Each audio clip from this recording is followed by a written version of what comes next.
buenas tardes a todos. Muchas gracias por acompañarnos en esta primera tribuna Colpatria Olimpia del año 2021.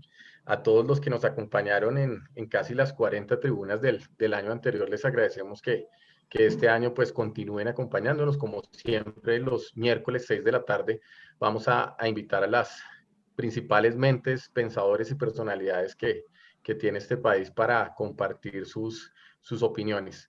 Hoy tenemos a un invitado muy especial, al senador Jorge Enrique Robledo, con una conversación acerca de la crisis nacional, causas y propuestas. Como siempre, le doy la bienvenida y saludo a Santiago Perdomo. Santiago, muy buenas tardes, feliz año y la tribuna es suya. Bueno, muy buenas tardes a todos, un feliz año. Este año sea, después de esta pandemia, muy próspero para todos. Hoy tenemos en esta tribuna Colpatria la primera tribuna del año y vamos a seguir haciéndolas semanalmente, como decía Daniel, y hoy tenemos el honor de tener al senador Jorge Enrique Robledo. El senador es tolimense, nacido en Ibagué, ha sido profesor, fue profesor de tiempo completo en la Universidad Nacional con sede Manizales. Él es egresado de la Universidad de los Andes, es arquitecto, pero ha hecho muchísimos cursos y es un lector ávido por todas las disciplinas. Ha publicado una docena de libros sobre diferentes temas del país y muchos artículos en el diario La Patria. Por 9 años ha sido escogido como el mejor senador de Colombia por el panel de líderes de opinión de cifras y conceptos. Es candidato a la presidencia de la República para el 2022. Senador, un honor tenerlo en esta tribuna. Muchísimas gracias por aceptar esta invitación y el piso es suyo. Bueno, empiezo por saludar a todos quienes están conectados con nosotros a esa hora. Muchas gracias por la compañía. Por supuesto que mis agradecimientos muy especiales al doctor Daniel Medina y al doctor Santiago Perdomo y en general a Colpatria por la hospitalidad que me brindan. Yo sé muy bien de la importancia de este auditorio y, repito, es muy, pero muy grato para mí estar con ustedes. La idea es que yo haga una presentación en la que alcanzaré a detallar algunas cosas y después haya un tiempo para preguntas o para controversia, como a ustedes les parezca. Repito, entonces, un saludo muy especial a todos ustedes, mis agradecimientos a quienes han promovido este evento. Contarles además una cosa que pues, me agrada que se sepan. Cuando yo me vine a estudiar aquí a Bogotá, mi papá era el gerente de Colpatria para Ibagué y para el Tolima, o sea que aquí tengo, digamos, después de muchos años nos volvemos a encontrar en un evento como este. Quería recordar eso porque esos eran los días del doctor Carlos Pacheco Devia y bueno, pues en parte estoy aquí también por esa relación, pues en el sentido de que de allá vengo. Lo otro que quería señalar para empezar tiene que ver con esto. Yo solía decirles a mis estudiantes en la universidad que uno no va a donde el médico a que el médico le diga dónde le duele, porque eso ya uno lo sabe. Uno va a donde el médico es a que el médico le diga por qué le duele, cuáles son las causas del dolor y cómo remediar ese dolor.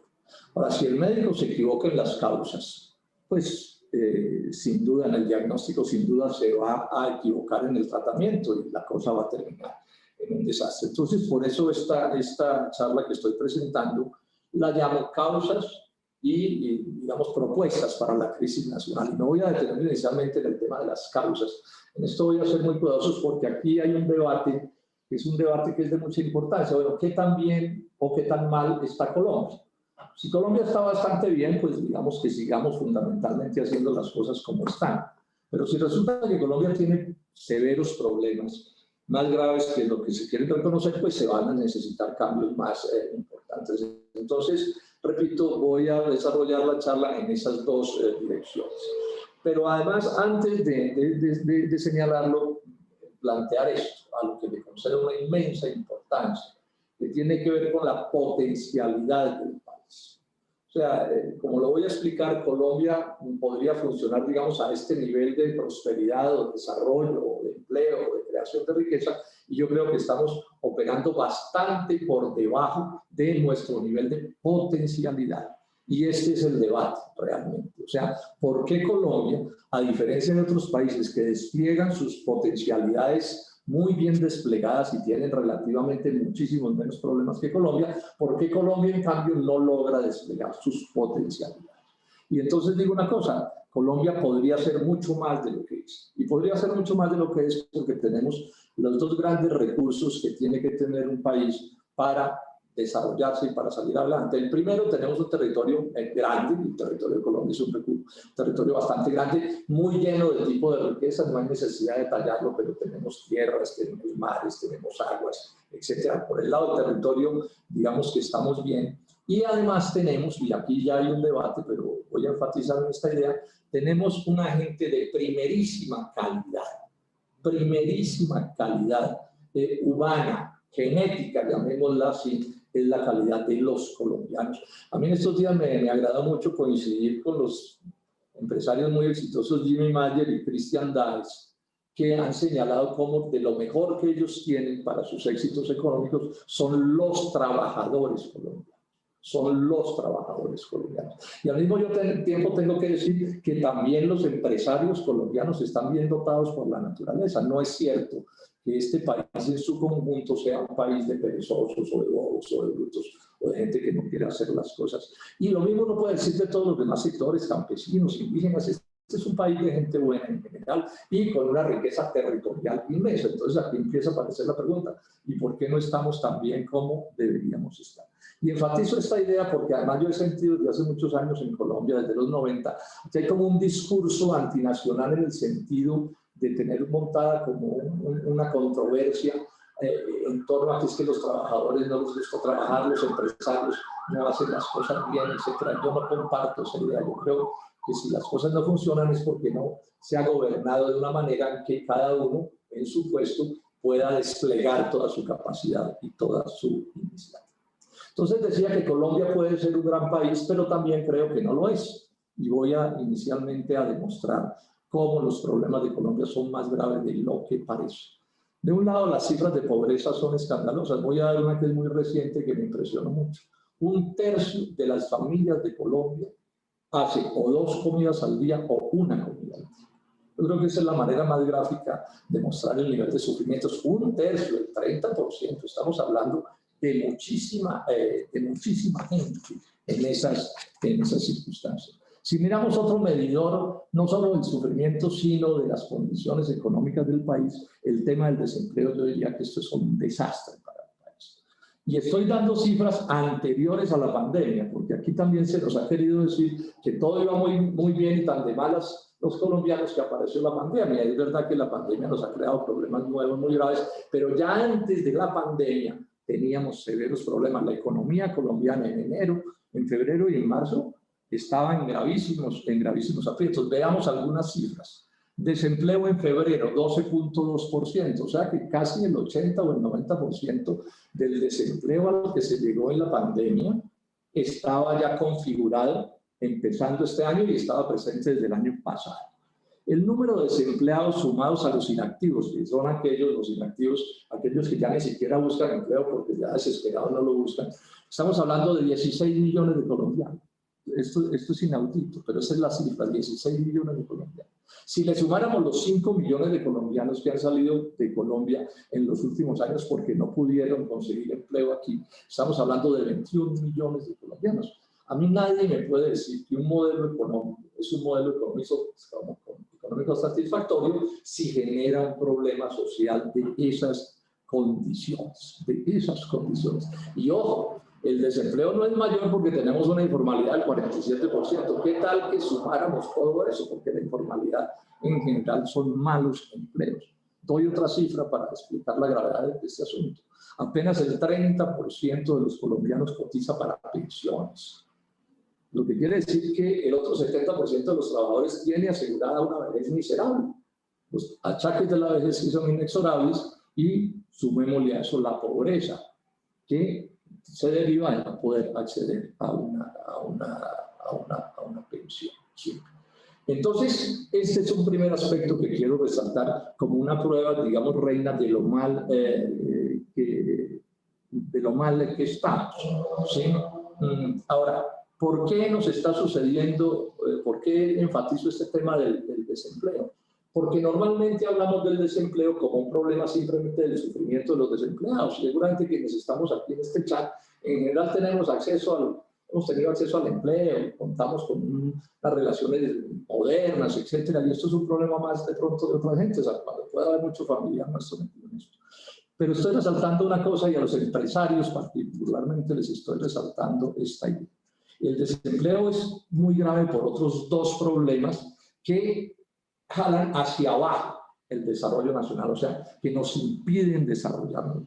Primero, ¿cuánta riqueza desperdiciada hay en el sentido de que no se crea porque esas personas no tienen los empleos que deberían tener? Enfaticemos una idea, toda riqueza proviene del trabajo simple y del trabajo complejo, y de eso se puede hablar mucho, pero al final es del trabajo. Entonces, ¿cuánta riqueza dejamos de crear los colombianos si tenemos 16 millones de personas que no trabajan como debería ser, para no contar las pérdidas de la informalidad? Y otra, llamado de atención a los empresarios. ¿Cuántas ventas no se pueden hacer en Colombia? ¿Cuánto no pueden vender las empresas y generar los empleos que esas empresas, si vendieran más, podrían generar? Porque la capacidad de compra de los colombianos por el desempleo y la pobreza es supremamente baja. Y estoy haciendo este análisis en los términos estrictos de la economía de mercado, de la economía capitalista. Si ustedes miran los países que han tenido éxito o que tienen éxito, su primera característica evidente es que las tasas de desempleo y de informalidad son bastante más bajas que las nuestras, o sea, tienen más gente creando riqueza, y después me detendré un poco en qué tipo de riqueza. Y tienen, por supuesto, muchos más compradores jalonando el desarrollo del país. Y entonces aquí saco una conclusión que es interesante plantearla. Yo escribí por ahí un artículo que ustedes pueden ver que le llamo Colombia desde el satélite. Y digo que si uno le saca una foto a los países desarrollados desde un satélite, abajo en la fotografía le sale un océano de modernidad, de desarrollo, de progreso, de empleo, de riqueza, etc. Y unos islotes de atraso y de pobreza que también existen en los países desarrollados. Pero si esa misma foto se la saca a Colombia, la foto le da al revés, le da un océano de pobreza y de atraso con unos cuantos islotes de modernidad, como es este islote en el que estamos compartiendo, que existe sin duda en Colombia. A esto le puso cifras Juan Ricardo Ortega en estos días. Él dice que la Colombia que él llama moderna, y la palabra moderna se puede usar, pero la palabra moderna en buena medida lo que dice es desarrollo de economía de mercado, sustitución de formas centrales de producción, debe ser calculada por ahí el 20% de Colombia. Cuando hablamos de la Colombia moderna, supongamos que ese sea ese 20%, un poquito más, un poco menos, pero de todos modos un porcentaje muy pequeño del país. No estoy diciendo que a ese 20% le vaya de maravilla, estoy diciendo que es un mundo moderno. Es decir, a la señora de los quintos de una empresa la podemos incluir en ese mundo moderno, así su ingreso sea apenas un ingreso de salario mínimo. Pero miren ustedes el drama del país. Yo estoy seguro que si uno esta misma medición se la hace a Estados Unidos, a los países europeos, le da por lo menos al revés. Y habrá países de esos donde la modernidad puede ser el 90% o más, incluso, pero la cifra que estamos señalando es. O sea que este es un país, quiero enfatizar en esta idea, en mucho premoderno. Es un país de economía de mercado, es un país capitalista, pero con tantas cosas como del pasado, como propias como del feudalismo, digamos, ¿sí? Que nos caracterizan de esta manera. Esto nos tiene que llevar a dos cosas. Primero, a ver cómo vamos a hacer para incluir al resto del país en la modernidad. Ese es el reto que tenemos que tener y esa es nuestra principal deficiencia. Y cómo no vamos a seguir perdiendo modernidad, porque mi impresión, y lo voy a mostrar en algunas cifras, es que estamos perdiendo modernidad. Estamos perdiendo modernidad. El país no ha avanzado lo que debería avanzar en la formalización. En buena medida la informalidad es pérdida de modernidad, que también estaba presente desde hace años, pero que en los últimos años se ha venido deteriorando. Volvamos a esta explicación como conceptual, volvamos a números, que son inexorables.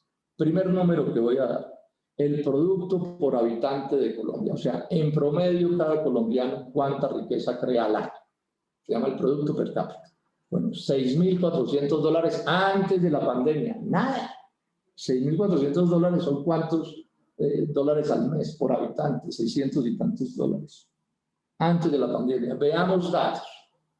Argentina, $10.000. No es ninguna potencia, tienen 1000 problemas también, pero bueno, tienen $10.000. Estoy dando datos del 2019. Corea, $31.000.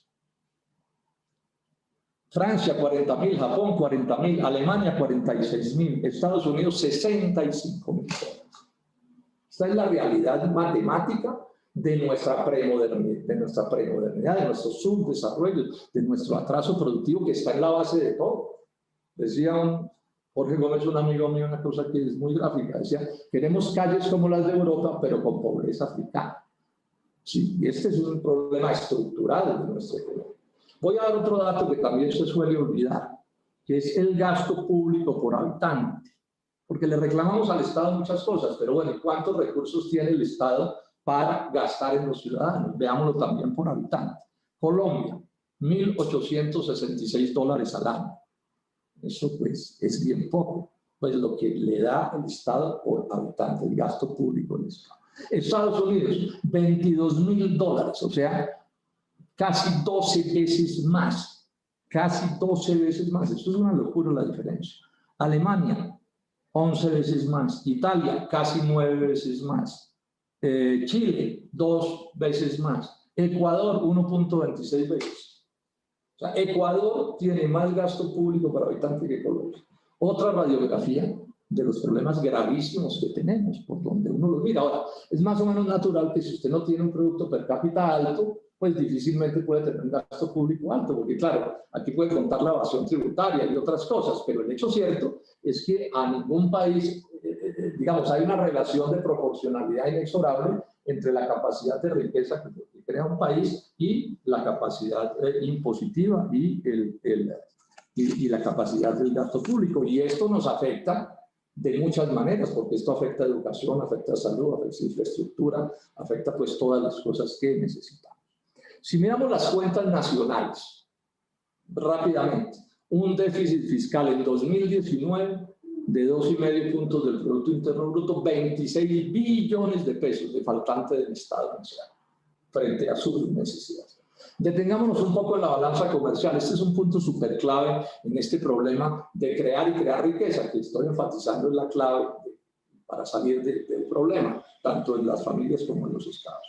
La balanza comercial de Colombia entre el 2014 y el 2019, después de firmados los TLCs, es negativa por $56.665 millones. O sea, lo que vendemos al exterior en bienes y servicios es negativo en $56.000 millones, lo que quiere decir que nos están metiendo la derrotada del siglo en el comercio internacional. Eso es lo que al final quiere decir. Y esto es quiebra de empresas, esto es pérdida de empleo, esto es pobreza, todo lo que ustedes tienen. El déficit con México, con quien tenemos un acuerdo desde 1994, todos los años ha sido negativo la balanza comercial. Hemos perdido con ellos en estos años más de $46.000 millones, casi todo en producción industrial, porque ellos realmente en asuntos comerciales no son tan pocos.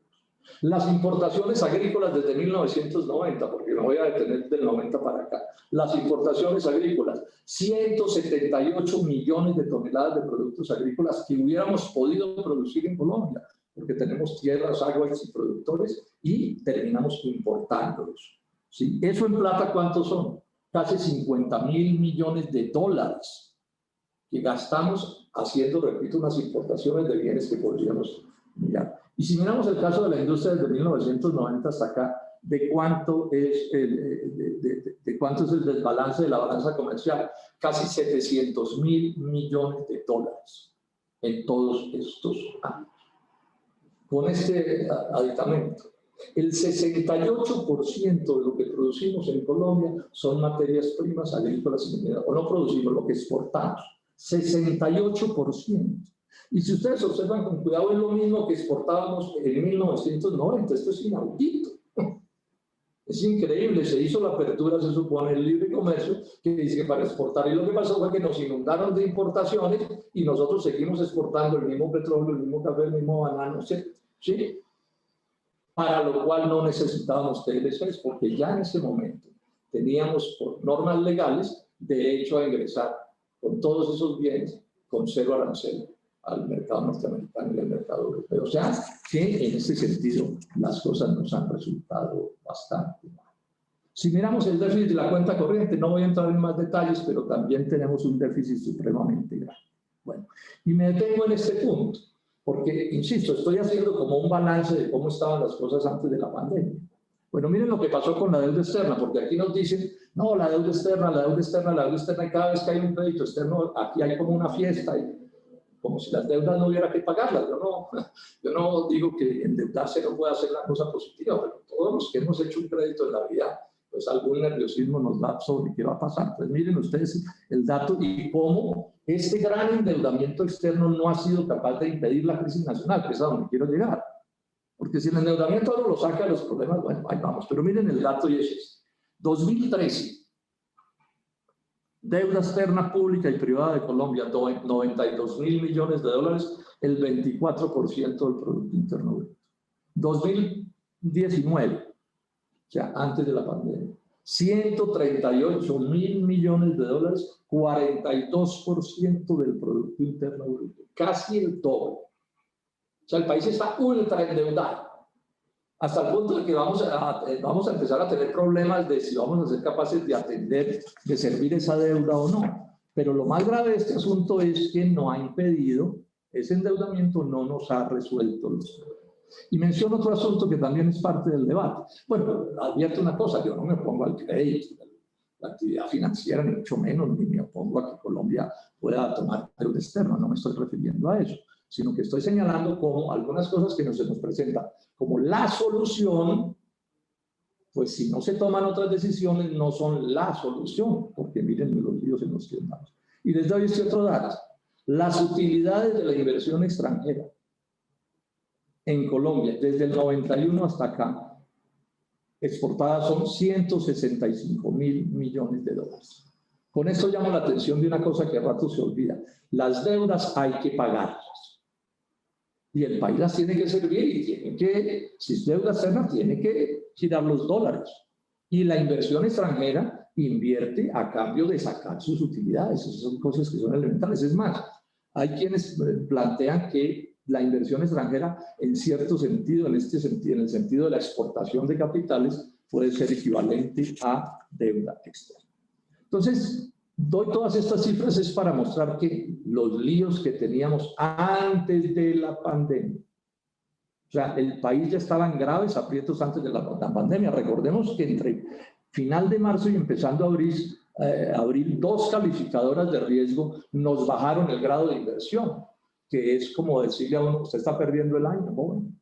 La disparada que se alcanzó a meter el dólar antes de que cayeran sus precios era un síntoma también de la crisis que estábamos padeciendo. Y eso que en esta etapa, vale la pena mencionarlo también, gozamos de la bonanza petrolera más grande de la historia. Entre el 2005 y el 2014 nos entraron 143.000 millones de dólares por petróleo.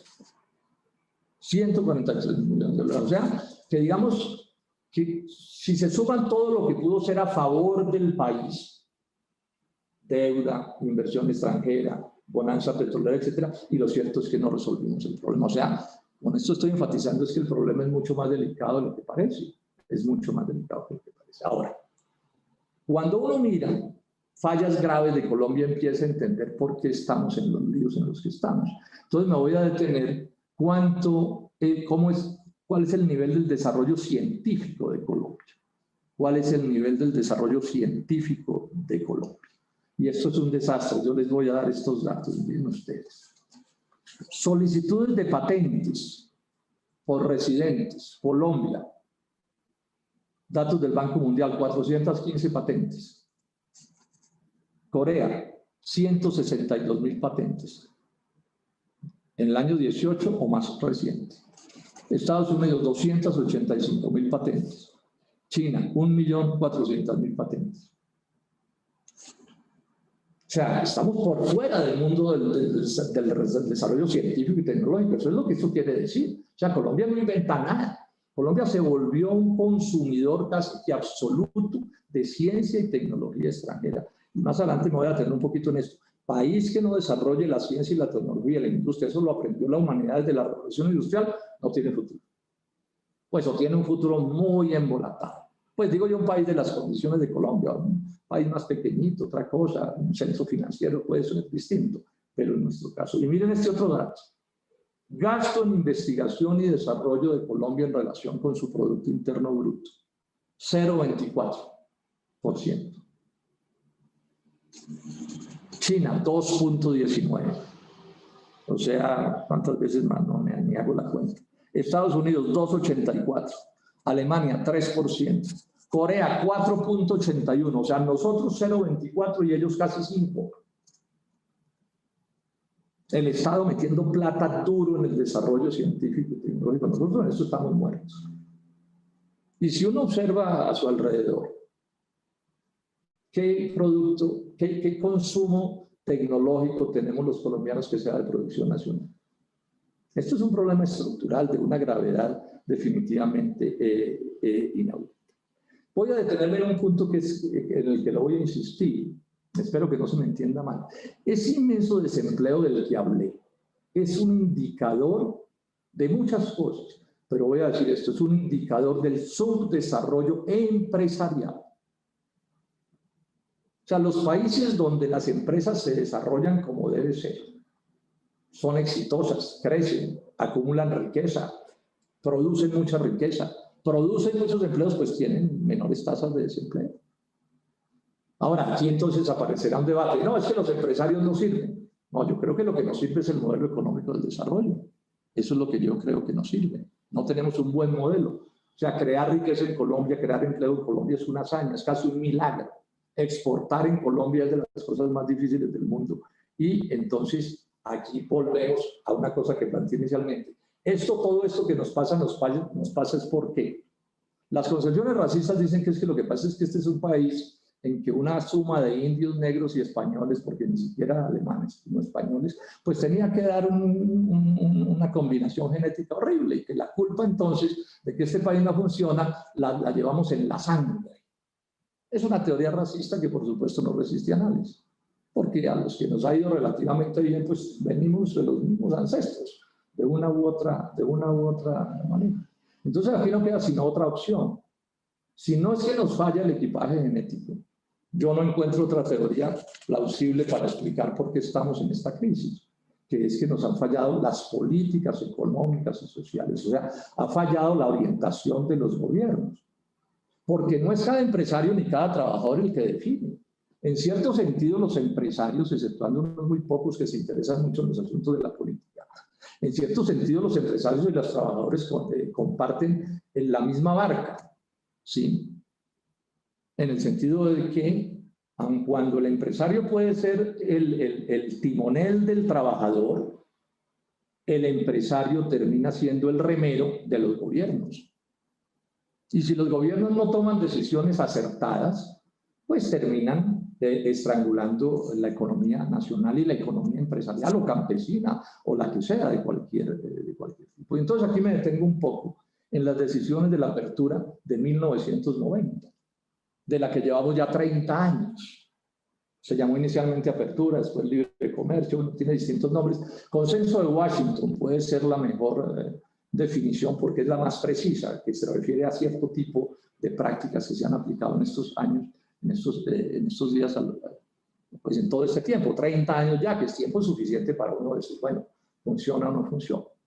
Yo en estos días envié por ahí, por correo electrónico en mis envíos, mi primer artículo contra la apertura lo publiqué en La Patria en 1989 y la apertura la empieza Barco en 1990. Ese artículo mío, ustedes lo pueden buscar, es un artículo que comenta 2 editoriales del periódico La Patria, que es un periódico conservador, ustedes saben, ¿sí? Donde he tenido una hospitalidad que agradezco muchísimo a lo largo de todos estos años. ¿Sí? 2 artículos de 2 ministros conservadores, Antonio Álvarez Restrepo, que fue ministro de Hacienda, y Samuel Hoyos Arango. ¿Y qué es lo que ellos dicen en 1989? Dice, nos están llevando hacia un cambio profundo en la política nacional y nos va a ir mal. Ahí está publicado el artículo con la cita de lo que ellos dijeron. Lo advirtieron. En febrero de 1990 el presidente Barco anuncia la apertura. Y una semana después, Abdón Espinosa Valderrama, que no era de la oposición, ni de izquierda, ni nada de esto, exministro de Hacienda de Carlos Llera Restrepo, nada menos. ¿Sí? Abdón Espinosa, articulista del periódico El Tiempo, escribe un artículo y dice, nos van a volver trizas con esta cosa. No vamos a poder competir, eso se sabe. Pero además dice otra cosa. Dice, esto no fue una decisión autónoma del presidente Barco, sino que fue una exigencia del Banco Mundial a cambio de un crédito que lo llamaron Challenger en esos días. Poco después se publica un libro donde yo escribo un artículo más largo y hubo mucha gente que en su momento se opuso, pues, o advirtió, no, nos va a ir mal. Bueno, el decano de una de las facultades de economía más famosas de Colombia prefirió renunciar al cargo que aceptar esa política. O sea, que quedaron constancias para la historia de que nos iba a ir mal. Sobre esto yo he trabajado muchísimo, he publicado varios libros, no sé cuántos debates en el Congreso. Bueno, ¿en qué consistió la apertura? En una cosa que parece mentira, pero que es verdad. Con una mano, el gobierno abarató las importaciones. O sea, bajó los aranceles y las importaciones se volvieron más baratas. En 4 años desaparecieron 800.000 hectáreas de cultivos transitorios. En 4 años, eso fue como la silla eléctrica. Y las pérdidas industriales empezaron en ese mismo momento. Y con la otra mano, ¿sabe qué hizo el gobierno? Mantuvo igual o aumentó el costo país. Miren ustedes entonces, pusieron a las empresas, al empresariado. En esos envíos que estoy hablando, van 3 artículos míos en La Patria diciendo, oiga, van a quebrar a los empresarios. ¿Sí? Los van a quebrar. Ahí está todo eso escrito. ¿Sí? Repito, con una mano darle ventajas a los extranjeros y con la otra mano mantener igual con los líos que tenían o agravarle los líos a los productores nacionales. El costo país se mantuvo básicamente igual, pues más o menos las mismas tasas de interés reales de los créditos. Bueno, eso terminó reduciendo con el paso de los años, pero este es un país que sigue teniendo por ese lado un costo país alto. Los costos de la electricidad siguieron siendo altos, la escasa infraestructura, bueno, tantas cosas, el contrabando, que siguió funcionando, ¿sí? Bueno, y en esos días, Darío Múnaer Arango, el presidente de la Junta Directiva de la ANDI, en esos días la ANDI no era la organización de los empresarios, sino la de los industriales. Dijo Darío Múnaer Arango esto que para mí es de las cosas que más me enseñaron sobre toda esta controversia. Dijo Darío Múnaer Arango, la competencia internacional no es entre personas ni entre empresas, sino entre países. No es ni entre personas ni entre empresas, sino entre países. Y explicó, cuando 2 mercancías se estrellan en el mercado mundial compitiendo entre sí, en el precio de cada mercancía, claro, van las habilidades empresariales, nadie dice que no, ¿sí? Y de los individuos, etcétera, pero va el costo país. ¿Qué tasa de interés del crédito se paga? ¿Cuáles son los costos de la electricidad? ¿Cuál es el costo de la mano de obra? ¿Cómo es la infraestructura? Hasta las Fuerzas Armadas de los países entran en la competencia internacional, porque no son pocas las ocasiones en la historia de la humanidad donde los debates comerciales se resuelven a tiros. ¿Sí? ¿Cuál es su nivel científico y tecnológico de desarrollo? ¿Cuál es la capacitación de su fuerza de trabajo, etcétera? O sea que en cierto sentido la empresa, el empresario, el individuo, pues está un poco, como diría Laureano Gómez, como una brizna de paja en las manos del creador, y para esos efectos Colombia no podía vencer en esa competencia. Era absolutamente imposible, porque las cifras no daban. Cuando llegó la hora de negociar los TLCs, particularmente con Estados Unidos y con la Unión Europea, yo no sé cuántos debates tuve en la comisión quinta del Senado. Y demostré 50 veces o 20 veces, yo no sé cuántas veces, con cifras. No somos competitivos ni en esto, ni en esto, ni en esto, ni en esto, ni en esto, ni en esto. Y los ministros se limitaban no a dar cifras para decir que nos iba bien, sino una retórica. No, es que nos vamos a parecer a Estados Unidos, no, es que nos vamos a parecer a Japón, no, es que a usted lo que pasa es que no le gusta el progreso, no, es que a usted le gusta el aislamiento. No, no había condiciones para vencer en esa competencia. No había condiciones para vencer en esa competencia. Ahora, ¿por qué terminamos y hemos terminado en este lío en el que estamos? Porque entonces aquí aparece una discusión, no es que los misterios del desarrollo son inescrutables, nadie sabe cómo es que se desarrollan los países. No, señoras y señores, eso no es cierto. O sea, desde los días de Smith y de Ricardo, hace 200 años, quedó escrito en la literatura económica qué tiene que hacer un país para desarrollarse, para saltar del feudalismo, de lo premoderno al capitalismo. Eso está súper inventado. Se resume con una frase, la revolución industrial. ¿Qué es la revolución industrial? Aplicar la fuerza de las máquinas, empezando por la máquina de vapor, los motores de explosión y eléctricos, aplicárselos a la capacidad de generar riqueza, de generar mercancía a través de los trabajadores.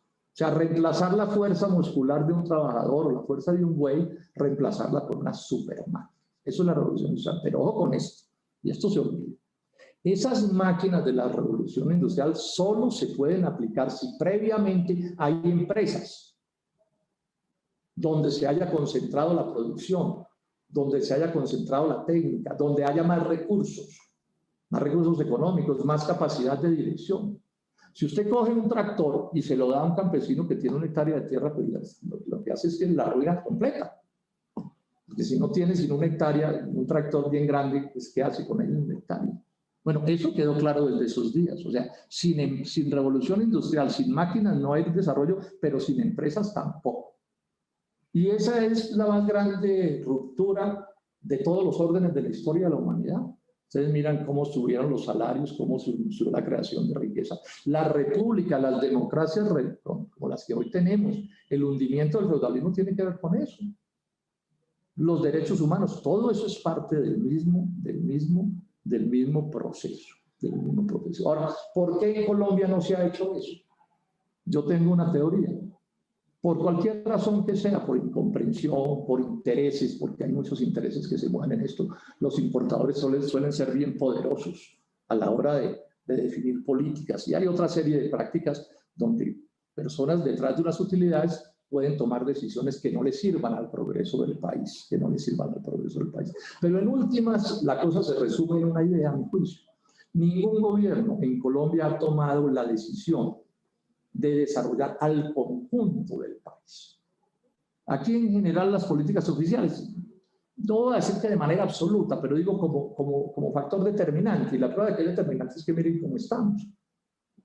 Lo que ha sucedido es que ha habido, digamos, islotes de desarrollo.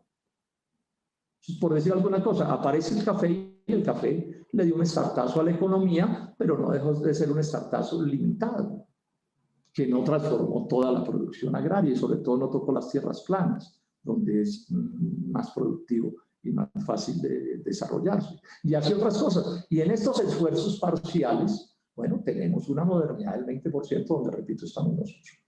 Y hay en Colombia empresas que uno puede considerar de talla mundial, pero eso no deja de ser un islote, una excepción a la norma del atraso pre-país.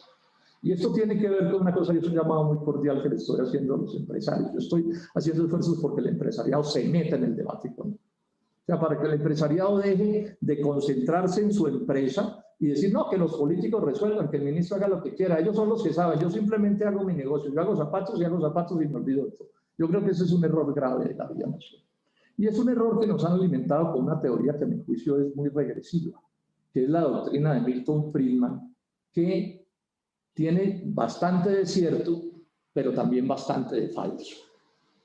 O sea, es de esas teorías que combina, como alguien podría decir, como una botella de verdad y un poco de botellas de falsedades. ¿Qué dice Friedman?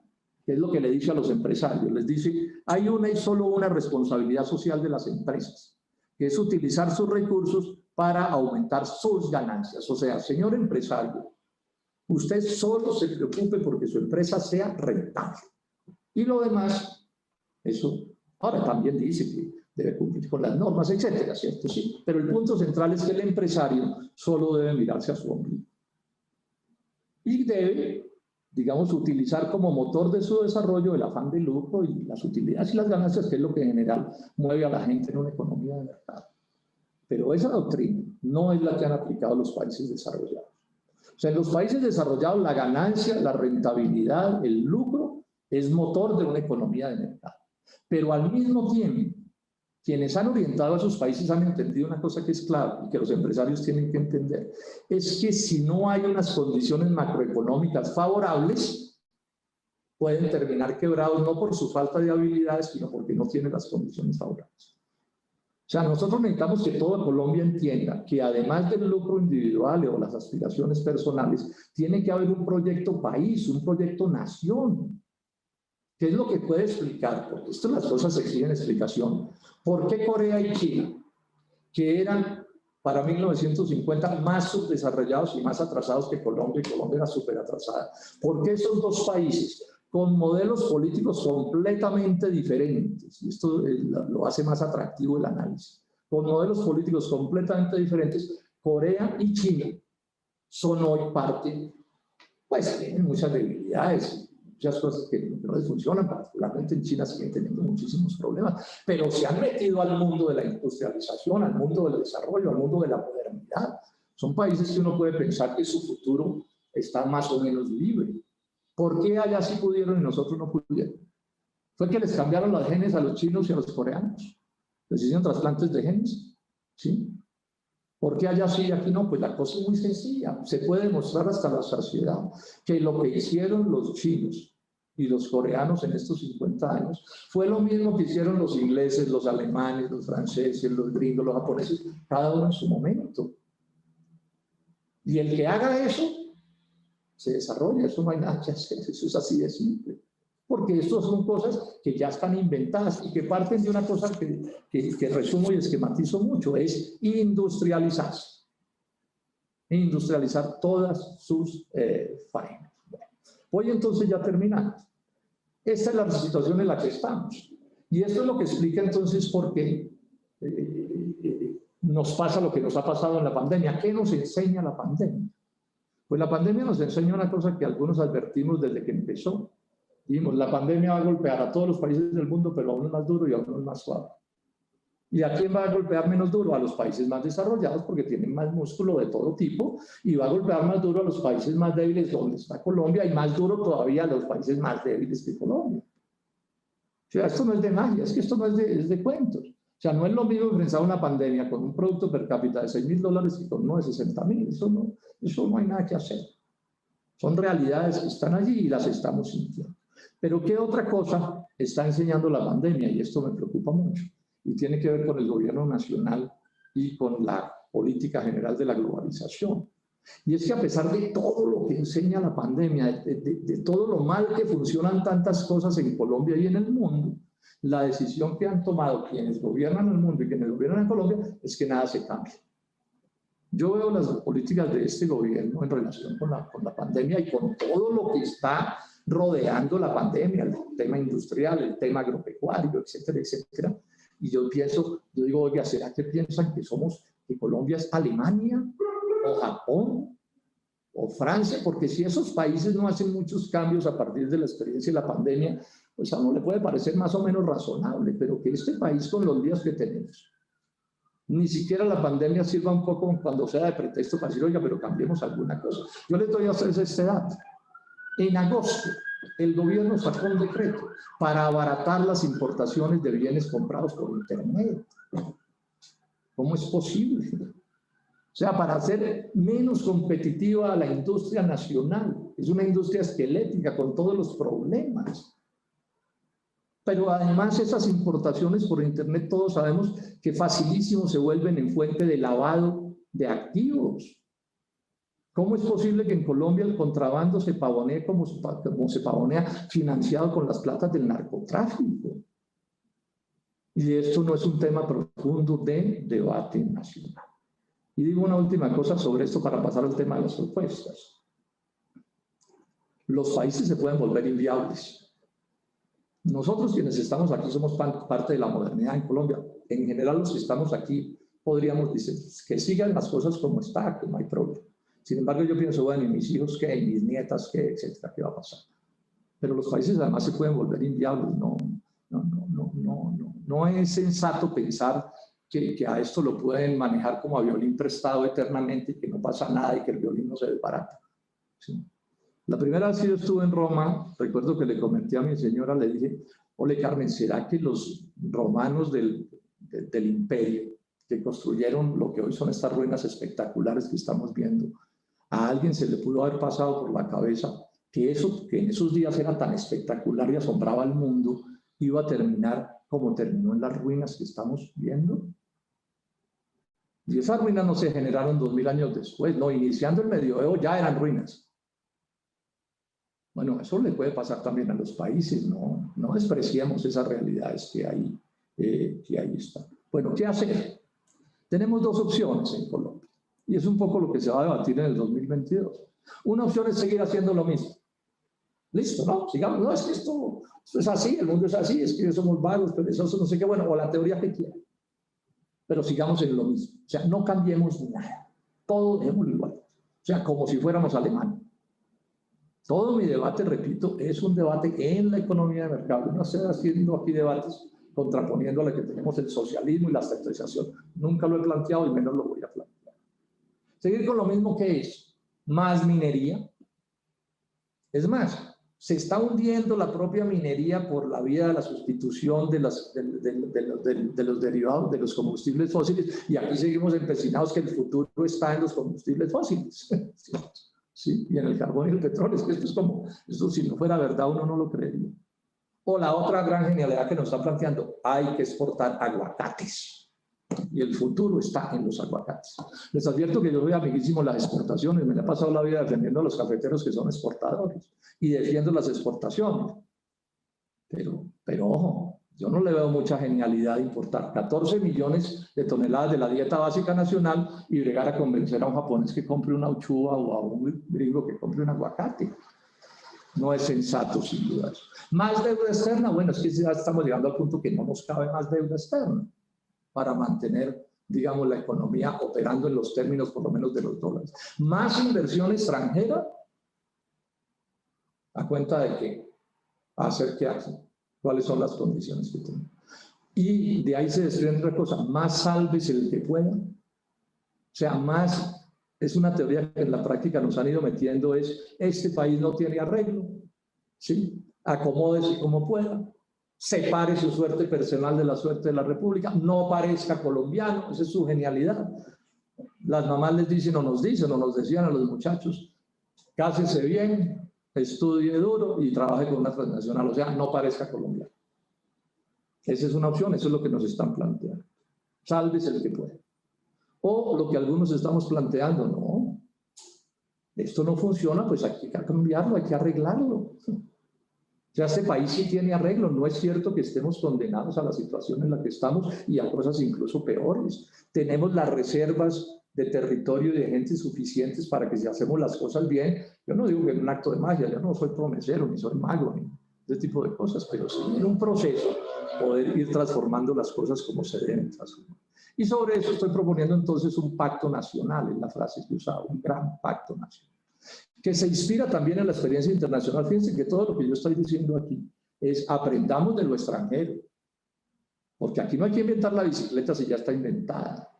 Y entonces sobre esto hay una cosa que hay que aprender también. Quien estudie, yo la he estudiado, la vida de los países que han tenido éxito, encontrarán que en algún momento alguien con una u otra concepción política, un republicano o un rey, llegó a la conclusión, o llegaron quienes mandaban en esos países, llegaron a la conclusión de que había que hacer un pacto nacional para tomar ciertas determinaciones que modernizaran al país. Un conjunto de determinaciones, no tengo tiempo para ensayarlas, muchas, un conjunto de determinaciones. Y en torno a eso se unieron políticamente y empezaron procesos de lustros y de décadas, y ahí van donde van. Y tienen el futuro más o menos asegurado. Aquí hemos sido, que los que han gobernado han sido muy astutos y vamos como vamos. sea, la idea del gran pacto nacional, que le ilustro con esta figura que me gusta repetir. Un país es como un barco, de esos barcos grandes, como el Titanic. Y uno mira esos barcos y en esos barcos hay camarotes de distintas categorías, y unos van más cómodos que otros. Y entre los miembros del barco puede haber controversias, peleas incluso, y peloteras. No es extraño que eso suceda en un barco grande. Pero todos los que van en esos barcos tienen una especie de pacto implícito mínimo. A ninguno le interesa que el barco se hunda, porque si el barco se hunden todos los camarotes y ahí está el Titanic. Y lo otro que les interesa es que el capitán del barco sea un capitán sensato y sepa pues manejar el barco y tenga una carta de navegación que no estrelle el barco contra un arrecife. Eso es un pacto nacional. O sea, un pacto nacional es ver cómo se ponen de acuerdo las distintas clases sociales en medio de las desigualdades para tomar medidas que de alguna manera, así sea de manera desigual, le generen prosperidad a esa nación. De eso es de lo que se trata. Todo esto, yo repito, está inventado. Todo esto ya está inventado. Entonces, ¿qué es lo que hay que conseguir aquí, en ese pacto nacional? Un programa de gobierno que al mismo tiempo, ojo, la clave es que sea al mismo tiempo, le mejore la vida a los sectores populares, a las clases medias y al empresariado. Al mismo tiempo. Eso no es fácil, pero eso es lo que hay que hacer. Y se puede hacer. Se puede hacer si la propuesta se hace en las condiciones de Colombia como una propuesta dentro del contexto de la economía de mercado. Porque por supuesto que no es posible unir a un país o unir a todos los pasajeros de un barco si la primera propuesta de algunos de los del barco es que hay que quitarle a los otros lo que tienen. Eso no es posible que opere así. Así no ha operado en ninguna parte. Ahora, ¿cuál tiene que ser el primer propósito de ese pacto? Que debe ser como una integración de pactos parciales, pactos en educación, pactos en salud, pactos en el sector financiero, pactos en lo que sea, todas con el propósito de desarrollar ese país.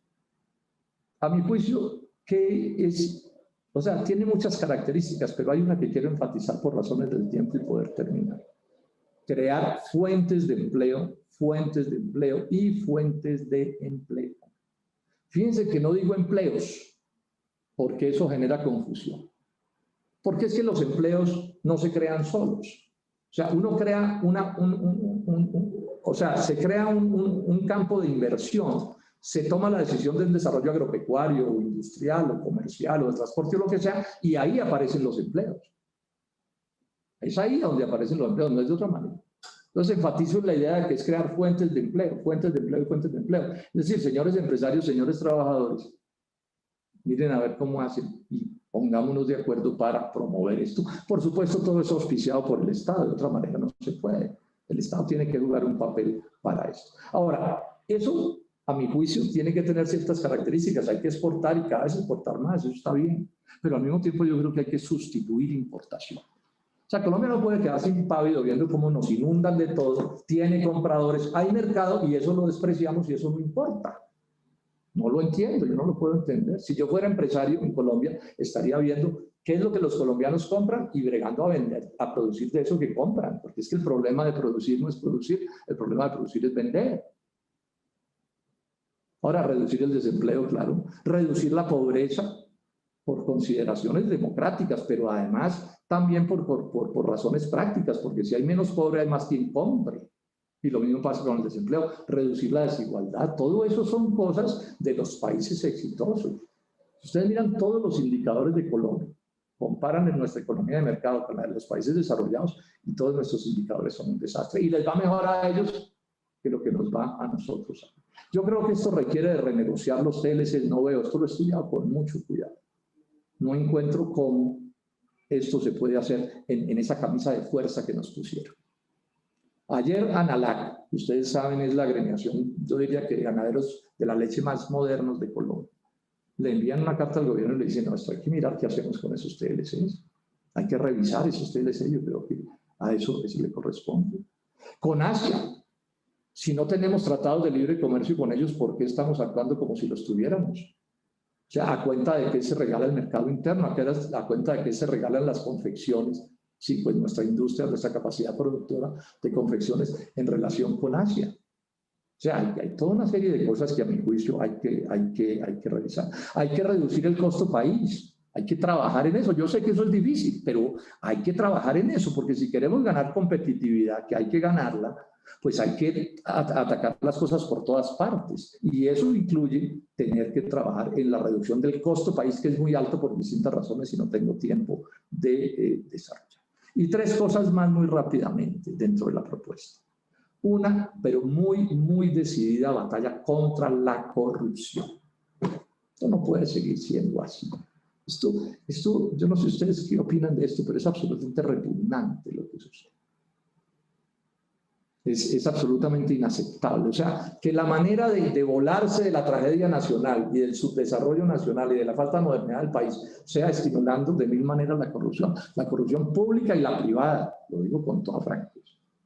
Nadie tiene por qué actuar así. El contrabando tiene que ser enfrentado por el Estado. La evasión tributaria son toda una serie de prácticas premodernas. Es que la modernidad incluye muchas otras cosas. Particularmente hay que ver qué hacemos con la política en el sentido de que esto no puede seguir siendo la política el instrumento para poder gobernar mal, pero mediante la corrupción política ganar las elecciones. Es que lo mínimo en democracia es que el que gobierna mal pierde las elecciones, y eso no pasa en Colombia.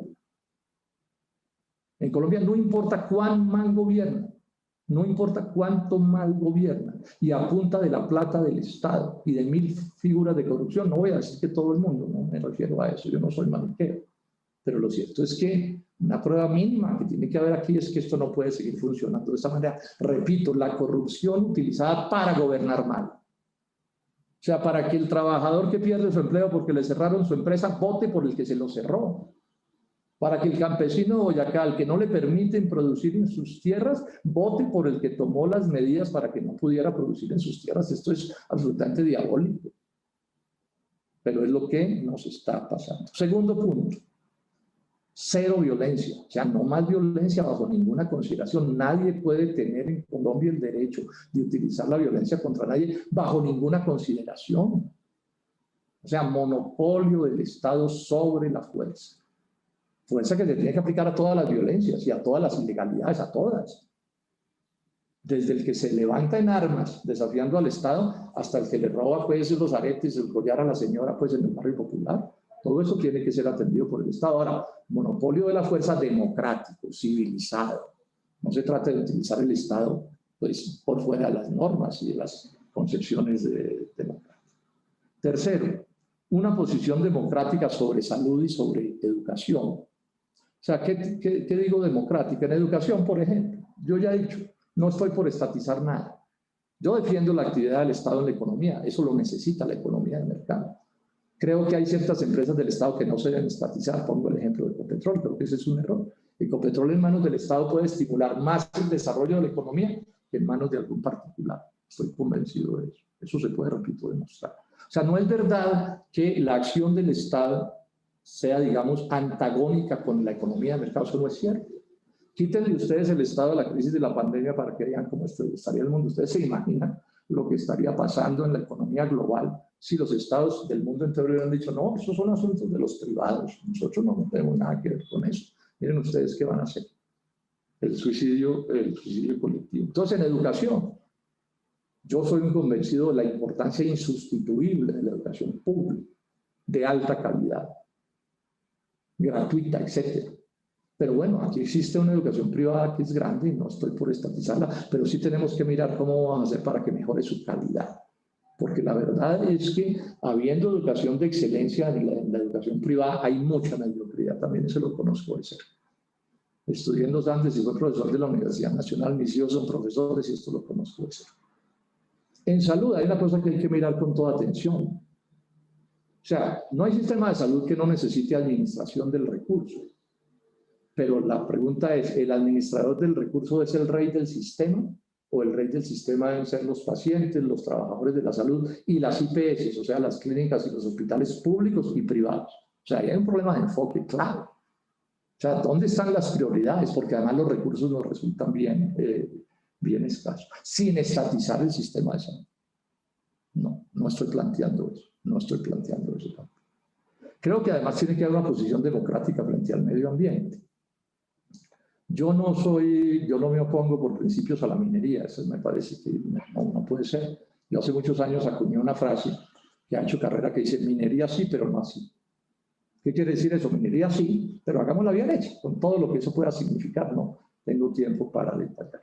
Y una cosa que nos tiene que interesar mucho a los colombianos, o sea, el horror de la violencia, por diferencias naturales, esto es la barbarie, esto hay que superarlo. Explico qué quiero decir. O sea, estoy hablando de la violencia, el maltrato de tantas formas contra las mujeres por ser mujeres, por los negros o el color de la piel por el color de la piel, contra los indígenas simplemente porque son indígenas, otro tipo de racismo, contra los LGBTI porque tienen esa condición, contra los niños porque son niños y contra los ancianos porque son ancianos. Entonces estoy repitiendo mucho esta frase. No hay que hacer ni puede permitirse que las diferencias naturales se conviertan en diferencias sociales. Las diferencias naturales son naturales, eso no se puede convertir en un crimen. ¿Cómo así que es un crimen ser niño o ser anciano? Porque la naturaleza define esas circunstancias. O es un crimen ser mujer o tener el color de la piel de algún tipo, porque la naturaleza define eso. Ese será un tema que también habrá que atender cuidadosamente en cualquier condición como esta. Entonces, termino diciéndoles esto. Este debate que se viene, pues yo llamo a que se haga con todo el rigor y con toda la seriedad. Este es mi punto de vista, pero sería muy bueno otros puntos de vista. O sea, que por ejemplo, quienes creen que hay que mantener el statu quo nos expliquen por qué Colombia no sale del subdesarrollo. ¿Quién es el culpable?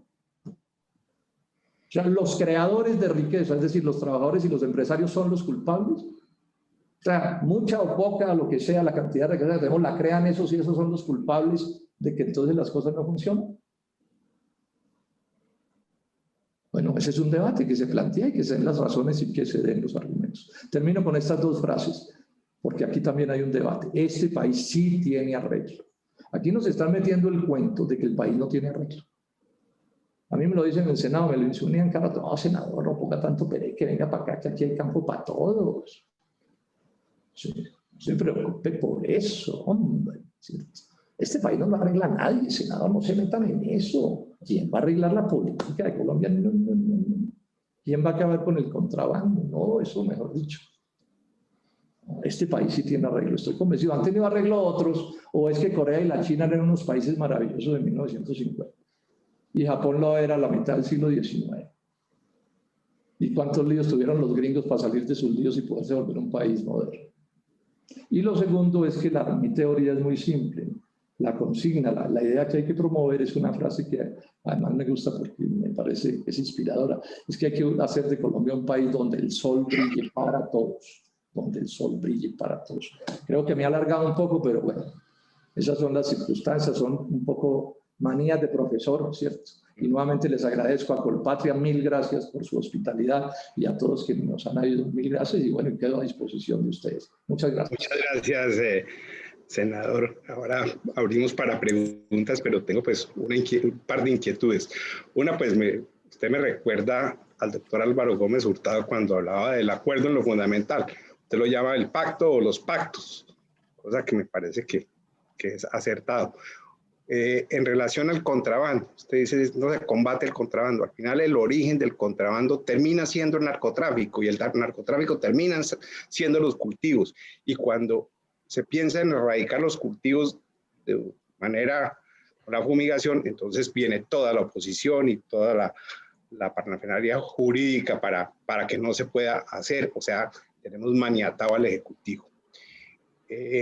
Usted habla de la educación, de la calidad de la educación. Cuando a los maestros se les dice vamos a medirlos, ¿sí? No se pueden medirlos, FECODE no deja. Entonces dice uno, ¿cómo hacemos para tener un acuerdo, un pacto, para que esto que es lógico se pueda hacer? Yo pienso esto, doctor. El pacto nacional, entre más amplio sea mejor, pero es probable que no se logre hacer acuerdos en todo. De entrada, con nuestros contradictores, con quienes quieren que las cosas sigan fundamentalmente iguales, pues tenemos un desacuerdo grande, entonces con ellos no se puede hacer el pacto, eso no hay ni la menor duda. De pronto, en algún aspecto sí, por ejemplo, si fuéramos capaces siquiera de ponernos de acuerdo en la idea de que violencia no puede haber con ningún origen, eso ya sería una ganancia grande. Pero bueno, los pactos se hacen en la medida en que se van pudiendo, entonces es probable que usted haya aspectos en los que no logre acordarse. Pero, por ejemplo, en la persecución del contrabando estrictamente hablando, en el sentido de perseguirlo, así siga habiendo narcotráfico que yo creo que no se va a acabar, yo creo que no hay condiciones, pero eso ya es un tema de una charla larga. Por ahí hay un video de unos 10 minutos míos sobre eso. Pero bueno, el hecho de que haya plata del narcotráfico no puede hacer que el gobierno no tome las medidas anticontrabando que deberían tomar. ¿Sí? Porque son, digamos, asuntos diferentes. Entonces, ahí se puede atender, ¿cierto? En educación, entonces se plantea un tema, la evaluación de los profesores. Ahí podemos tener un desacuerdo. Repito, yo fui profesor toda mi vida, eso lo conozco súper bien. No es tan exacto, no es exacto que los profesores no quieren que los evalúen. Lo que ellos no aceptan es que la evaluación se convierta en un pretexto para golpearlos, que es una discusión distinta.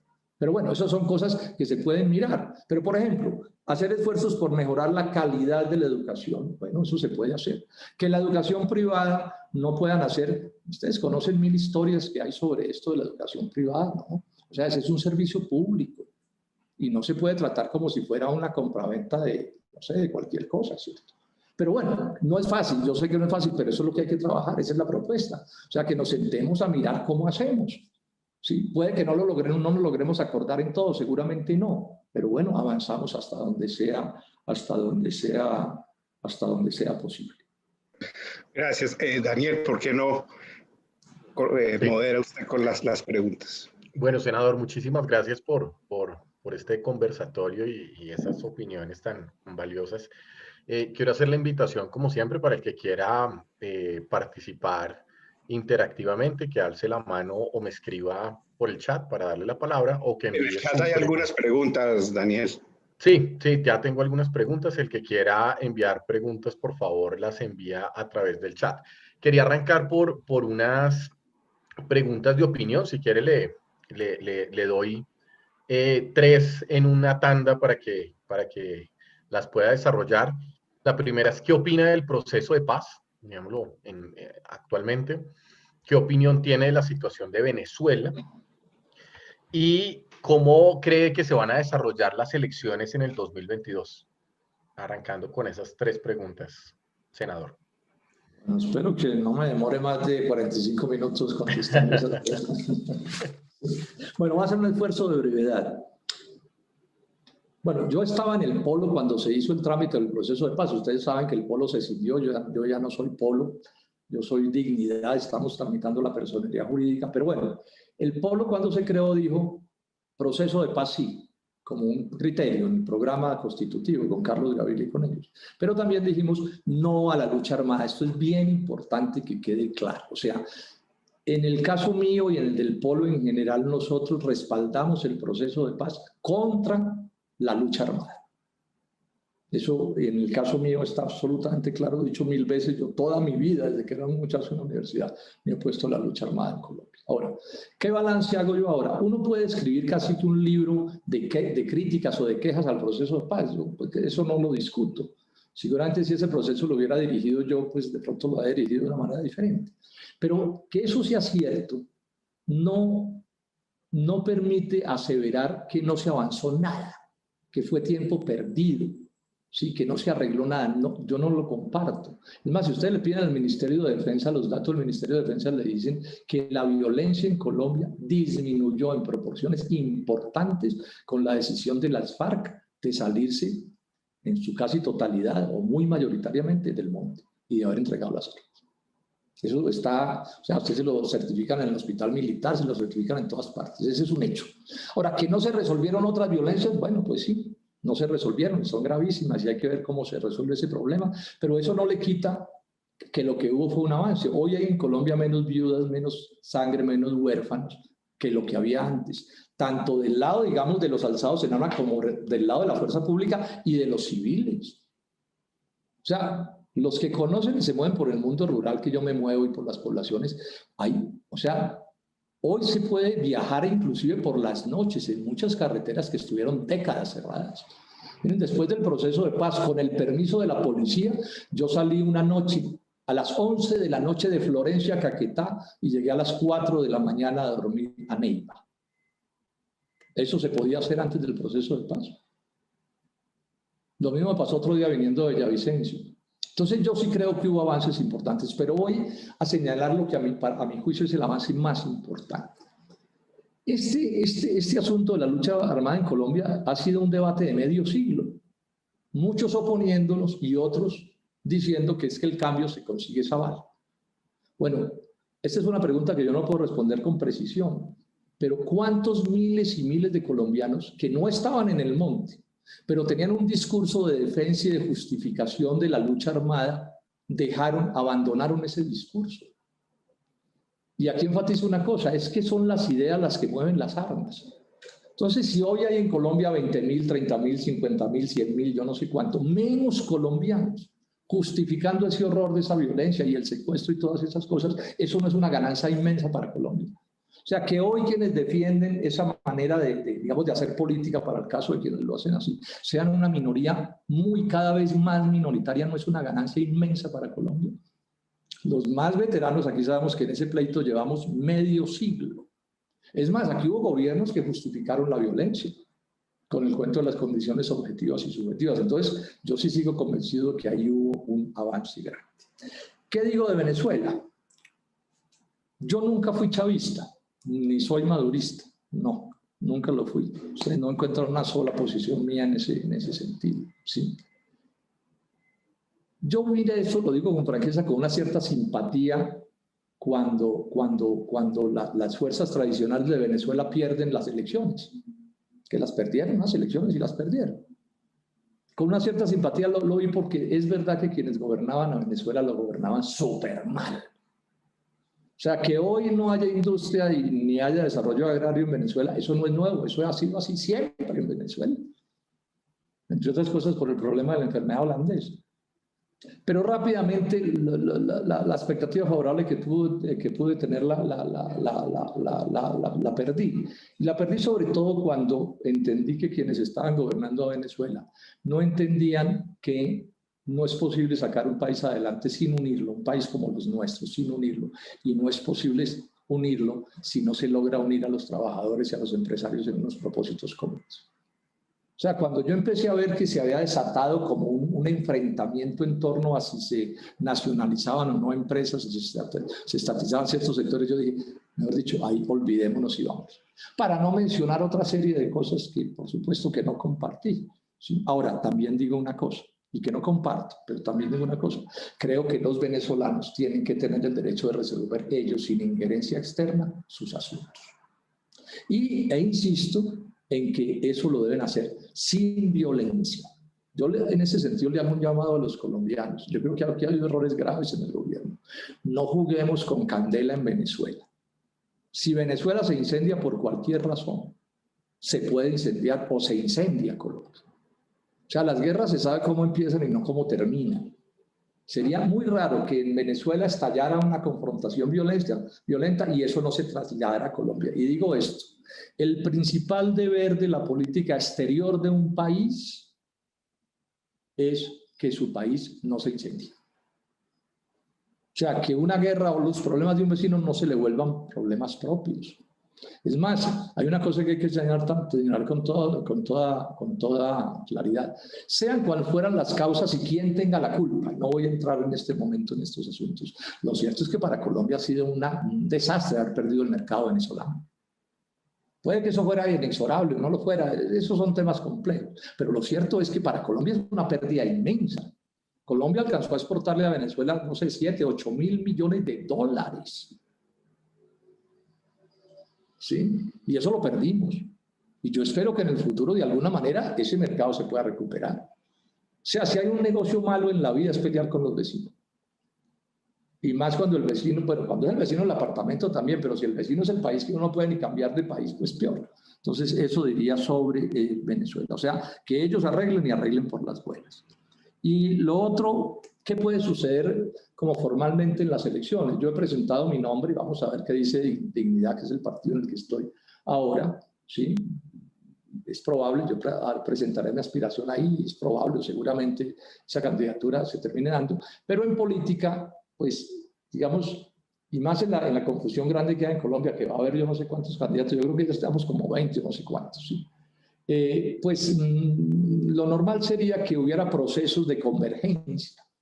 Sí, a mí no me sorprendería que terminara habiendo, por lo menos para empezar, no sé cómo evolucionan las cosas, pero uno hoy puede ver que por el lado, digamos, del gobiernismo, por llamarlo así, o del continuismo, así haya aspiraciones dispersas, se puedan terminar unificando. Por el lado de la oposición a Duque hay distintas posiciones.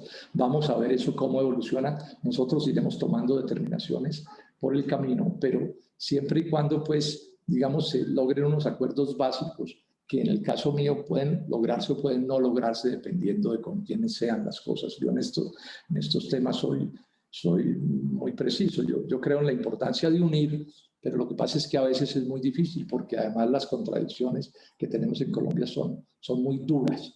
Ahora, yo recuerdo que en las elecciones del 2018 yo voté en la primera vuelta con Sergio Fajardo, que fue un acuerdo que hicimos entre los Verdes, el Polo y Compromiso Ciudadano, estuvimos ahí con Claudia López, y en la segunda vuelta voté en blanco, porque ninguna de las dos candidaturas que había estaban ahí. Ahora vamos a ver eso cómo evoluciona. O sea, no hay claridad, pero la claridad que yo sí tengo es que voy a hacer todo el esfuerzo porque mi nombre esté presente en esa competencia, llamémoslo así, y ver con quién es posible hacer convergencias para poder tener éxito en el desarrollo de cualquier propuesta. Convergencias que tendrán que ser programáticas y que no tendrán que ser idénticas exactamente a cada palabra que uno tenga, pero sí tiene que haber, pues hay líneas rojas que no se pueden pasar. Por ejemplo, ¿qué es para estatizar la economía? Entonces ahí no tienen nada que hacer conmigo. Que no hay claridad sobre el tema de la violencia, no tienen nada que hacer conmigo, y así puedo mencionar otras cosas. ¿Que es para seguir empobreciendo a los colombianos? Pues tampoco, porque yo soy un convencido que los colombianos y la gente sencilla tienen el derecho de vivir mejor, y bueno, para el país es mejor que vivan mejor. O sea, seguir empobreciendo a los pobres de Colombia es el camino, es el camino al fracaso, pienso. Gracias, senador. Voy a darle la palabra a dos personas que han alzado la mano, Marta Lasprilla y después a Adriana Muñoz. Estoy dando la palabra a Marta. Marta, muy buenas noches, un feliz año y gracias por acompañarnos. Buenas noches, Daniel. Senador, buenas noches. Feliz año. Me alegra verla, muchísimo tiempo sin verla. Así es, senador. Bueno, hay dos temas que... Ya salí ganador de esta charla. Sí. Senador, muy amable. Hay dos temas que me gustaría oírle. El primero es el tema agrícola. Sí. Que lo dividiría como en dos, porque hay como unas fuerzas que no entiendo de dónde vienen o qué quieren, que impiden que la titulación de la tierra se haga realidad. Es como, ¿qué es lo que pasa ahí? Porque hay tres instituciones que no se entienden, que no se hablan, es un lío enorme. Y el otro es porque hay esa animadversión para que el empresariado entre al campo, el pequeño, mediano, grande, es como una animadversión que hay. Y el otro es, ¿qué opina usted del nuevo presidente de los Estados Unidos? Bueno, ahora sí necesito como una hora. Sí, bueno, a ver, Marta, muchísimas gracias. A ver, digamos que, si usted me pregunta, ¿usted por qué terminó de senador? Les digo que terminé de senador por mis luchas agrarias. O sea, yo fui dirigente de luchas agrarias supremamente grandes, tanto cafeteras inicialmente y después cafeteras, arroceras, paneleras, ganaderas, de todo. Sí, yo fui uno de los jefes ¿cómo se llamaba?, de la unidad cafetera, y después de la Asociación Nacional por la Salvación Agropecuaria, que es un poco, digamos, el origen de lo que ahora se llaman las dignidades, ¿sí? Yo fui pues dirigente de eso, y fui dirigente de marchas y de paros y de todo, ¿sí? Cuando era profesor en la universidad, porque yo nunca he tenido negocios ganaderos. Y si algo caracterizó esas organizaciones que promovimos es que eran organizaciones que incluían estatutaria y formalmente campesinos, indígenas y empresarios.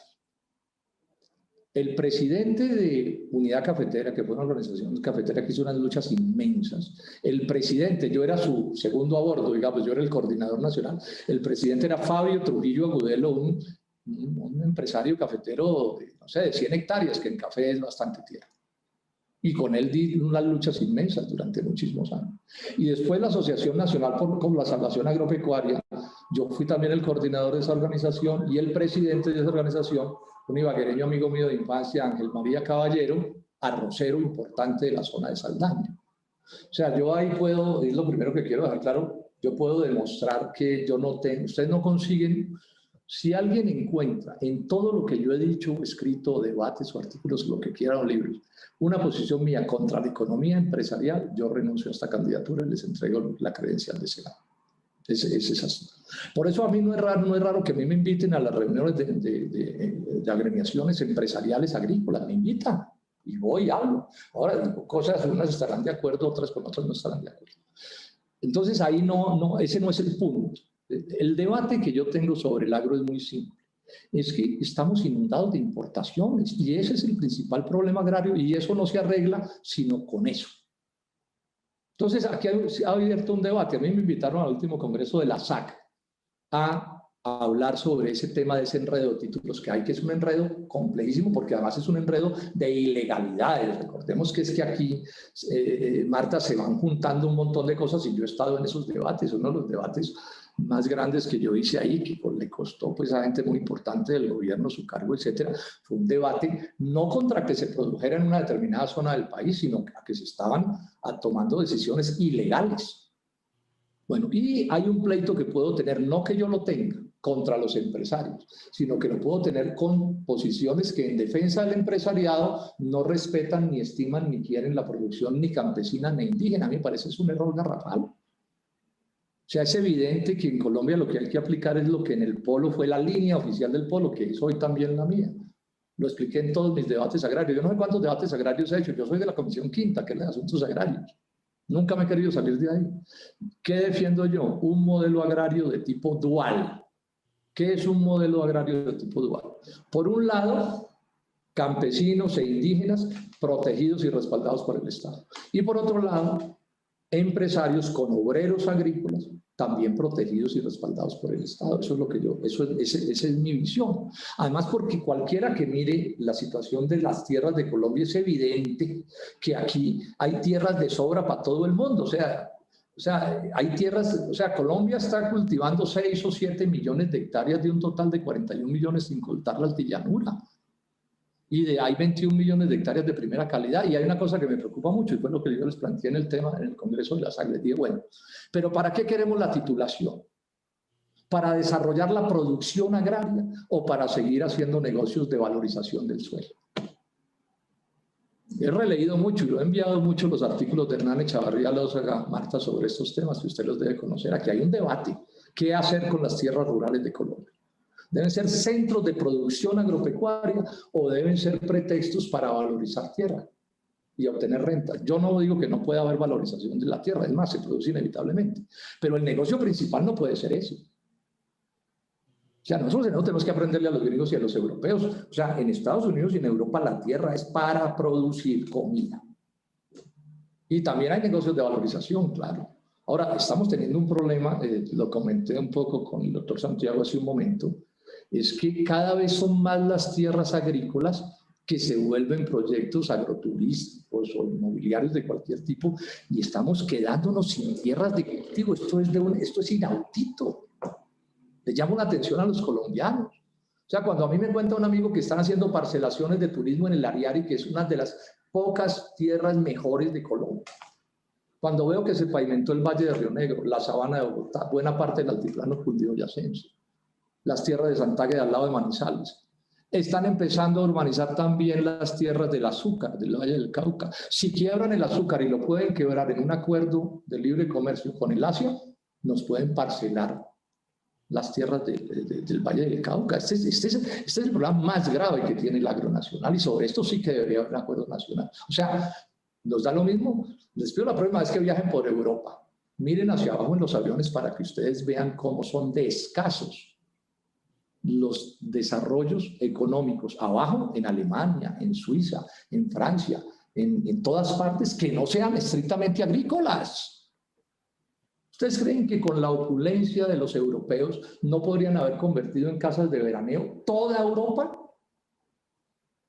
¿Todo el Valle del Loira? No habrían podido parcelar. No, es que es sagrado, es que no lo pueden parcelar para hacer desarrollos turísticos.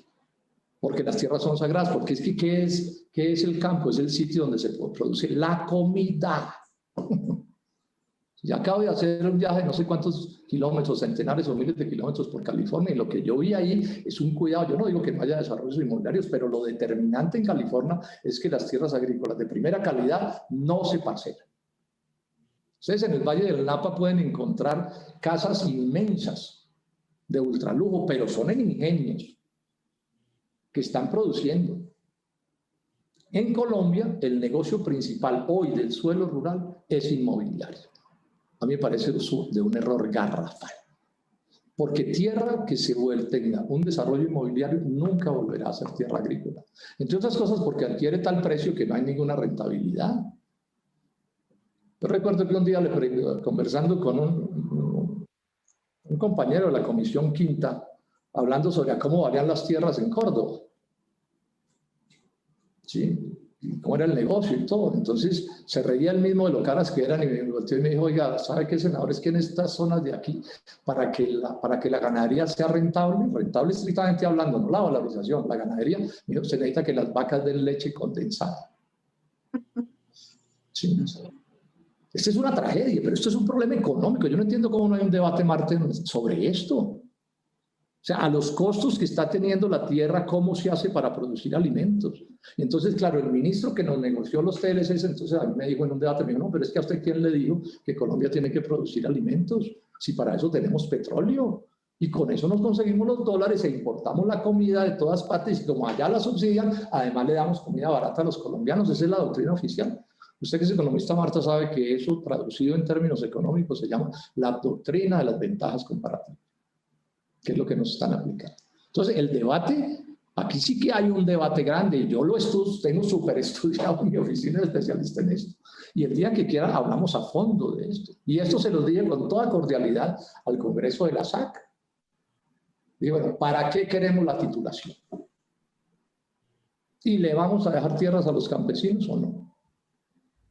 O sea, si ustedes miran la economía brasileña, esa es una economía, la agrícola, que en la pequeña y la mediana producción, tanto campesina como empresarial, porque también los empresarios pueden ser pequeños, está un porcentaje inmenso de su economía.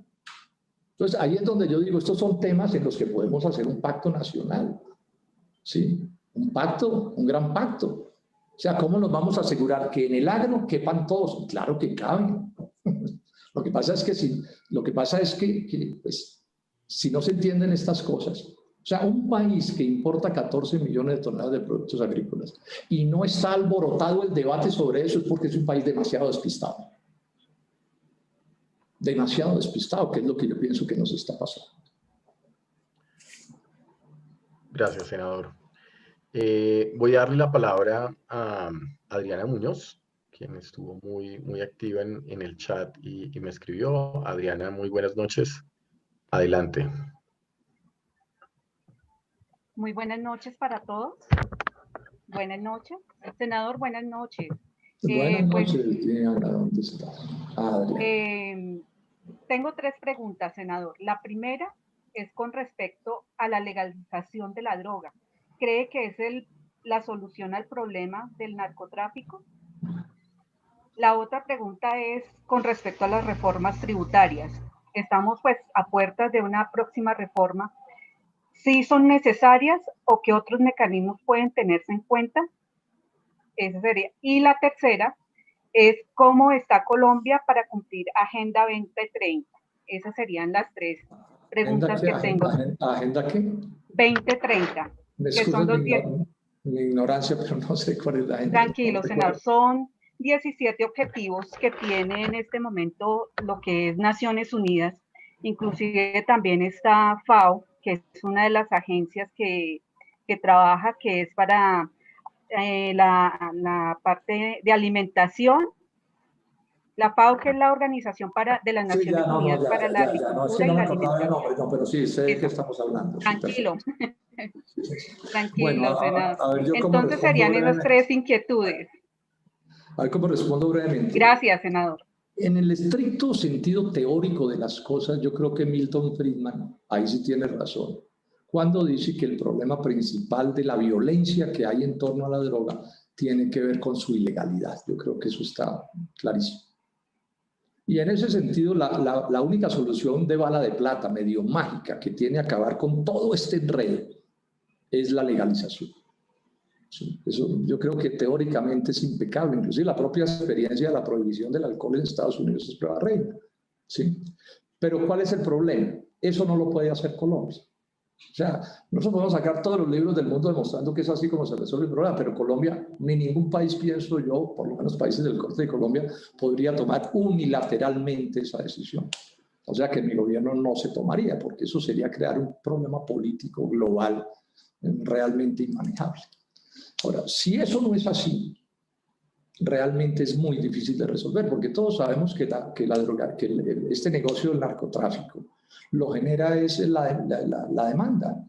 O sea, a los precios que se pagan en Estados Unidos y en Europa y en el mundo entero, la cocaína, para poner ese ejemplo, pues siempre habrá producción en un sitio o en otro. Eso ya es lo único que hay que discutir, ¿cierto?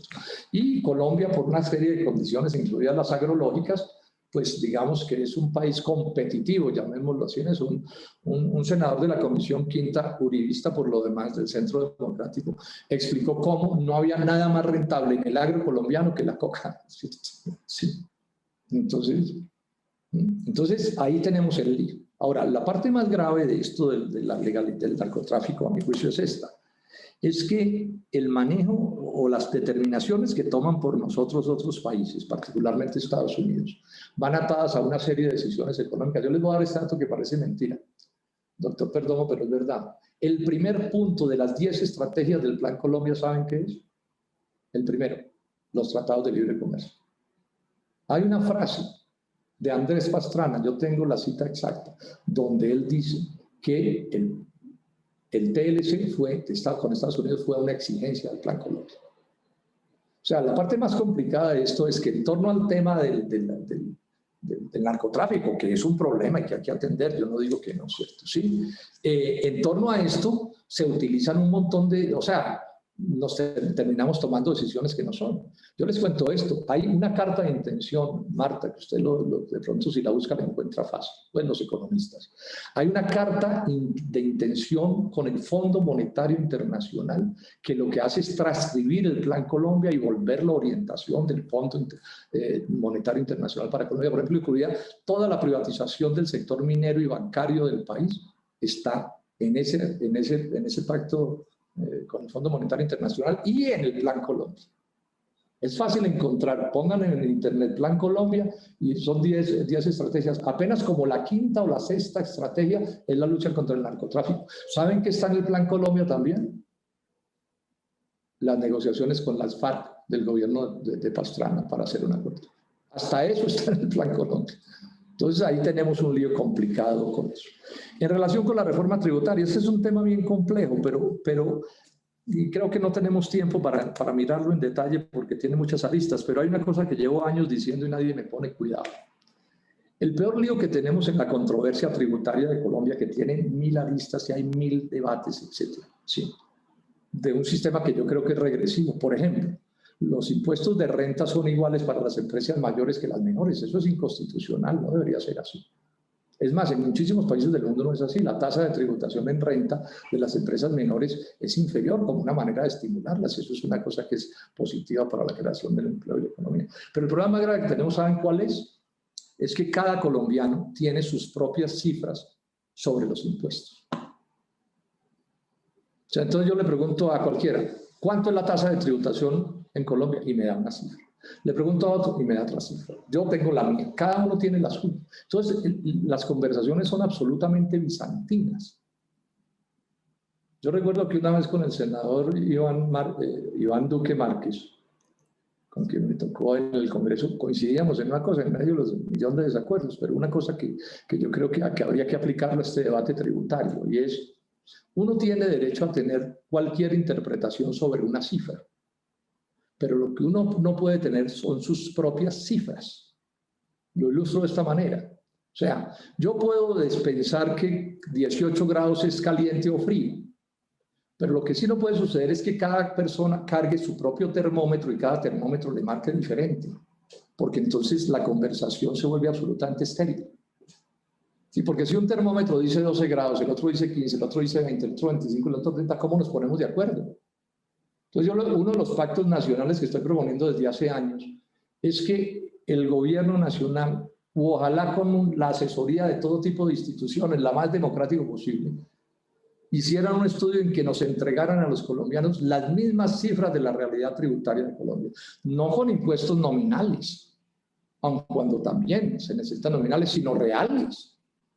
Porque cuando yo me tropiezo con alguien que dice, no, es que aquí el impuesto es del tanto por ciento, pero resulta que uno sabe que porque está en un sitio o en otro, por una cosa u otra, el real no es ese, sino que es distinto, pues la discusión se vuelve supremamente difícil. Ese es, digamos, un punto de enfoque, pero repito, a partir de esto podríamos decir muchas cosas. En el tema de la FAO y de la globalización, yo miré con atención sobre, pues antes, yo siempre he mirado con atención todas estas cosas, pero a mí me dejó muy preocupado un asunto. Yo escribí hace unos años un artículo, esos en La Patria, advirtiendo cómo uno de los riesgos graves de la humanidad era una plaga que destruyera las cosechas del mundo, una pandemia, pero en el mundo agrícola. A partir de unos silos que montó la FAO y otros países en los países más fríos del mundo para almacenar semillas. Pónganle cuidado a la historia, que es muy bonita.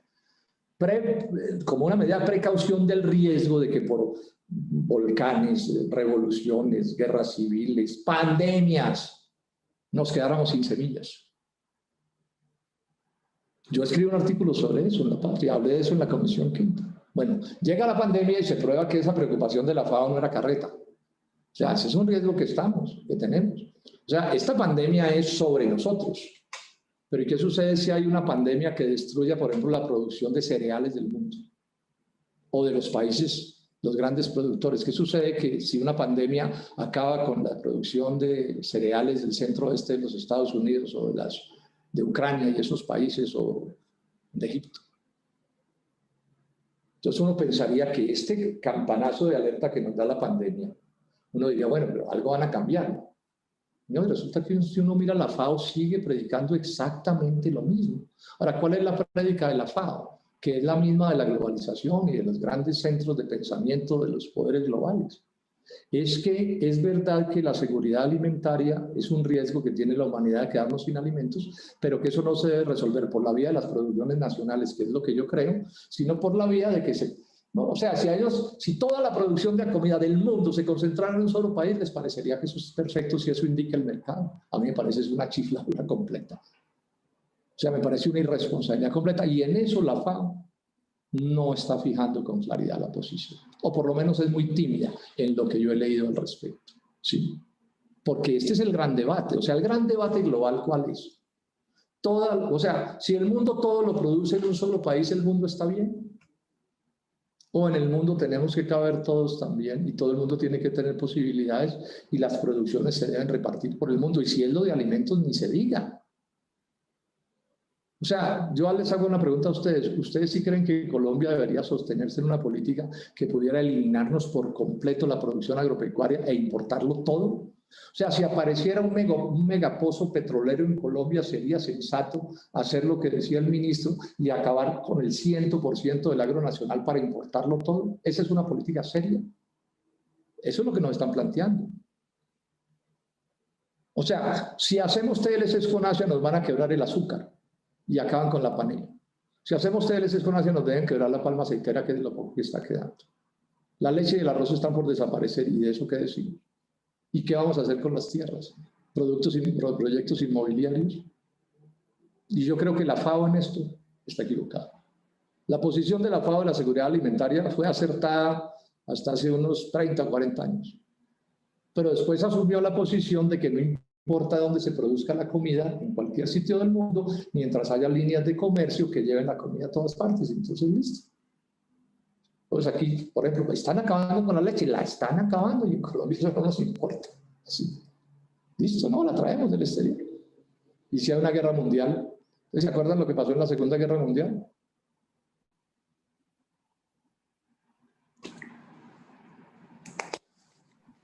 Bueno, muchísimas gracias, senador, por esta interesante conferencia. Ya nos hemos pasado el tiempo, pero fue muy interesante. No sé, Daniel, por favor, para que cerremos pues, senador Jorge Enrique Robledo, nuevamente muchas gracias por sus palabras, por sus reflexiones. Creo que nos tuvo atentos esta hora y casi 40 minutos con esas reflexiones y buenos ejemplos y anécdotas. De verdad, para nosotros ha sido un gusto haberlo tenido en la tribuna Colpatria Olimpia. Esta es su casa, y pues agradecemos nuevamente toda la generosidad del tiempo y la disposición. Doctores Medina y doctor Perdomo, mil gracias por su hospitalidad, mil gracias a Colpatria, a todos sus directivos, muchas gracias por la hospitalidad, y bueno, y todos quienes estuvieron aquí un rato, muchísimas gracias, me agrada mucho compartir con ustedes, muchísimas gracias.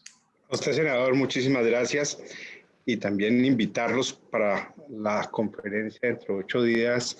Tenemos al doctor Alejandro Gaviria, rector de la Universidad de los Andes, con la conferencia del futuro más allá de la pandemia, entre la incertidumbre y la esperanza. Todos muy invitados. Muchísimas gracias por su asistencia.